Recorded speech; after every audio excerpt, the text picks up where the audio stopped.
সর্বপ্রথমগুলোই ভালো হয়েছে। সো যেহেতু ওয়েব সিরিজ এটা আমার প্রথম, কেন যেন মনে হচ্ছে এটাও ভালো যাবে। এখন যেহেতু ওরা আপনারা বলছেন যেটা অনেক ভালো হয়েছে, আপনারা সকলেই দোয়া করবেন যাতে জিনিসটা অনেক অনেক ভালো হয়। আর আমার অবস্থানগত দিক, এটা আমি সারা জীবনই আপনারাই তুলে ধরেছেন, আপনারাই তুলে ধরবেন, আমি জানি না হোয়াট আই ডান।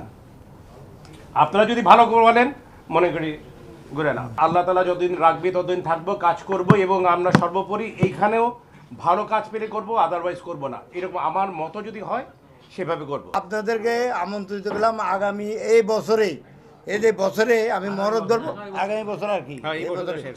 এই বছর তো শেষ, আগামী এই বছরে। হ্যাঁ, তো এই আসলে আমরা আপনাদেরকে সবাইকে আমন্ত্রণ জানালাম, আমি মরদ করব। বিশেষ একটা আকর্ষণ থাকবে আমার, রুবেল ম্যান থাকবে, আরেকটা শিল্পী থাকবে, সেদিন আমি বলবো, তার নামটা এখন বলবো না। হ্যাঁ, এটা আকর্ষণ রইলো, এই দিন বলবো। ছবি কিন্তু আরম্ভ হয়ে যাবে।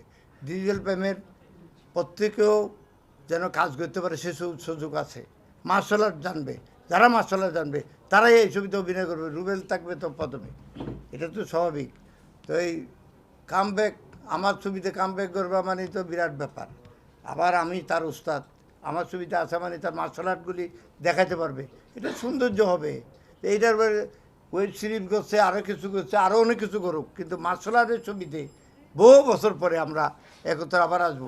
এই ছবিতে আমি উস্তাদের ক্যারেক্টার করবো। রুবেল থাকবে, রুবেল থাকবে আমার একজন খুব, এটা বলবো না এখন, একজন আপন লোক থাকবে, গল্প হয়ে যাবে, এটা একজন ছেলে থাকবে। এটা আমি আপনাদেরকে জানাবো খুব শীঘ্রই। আপনারা সবাই আসবেন, সবাই আসি, এটাকে সহযোগিতা করবেন।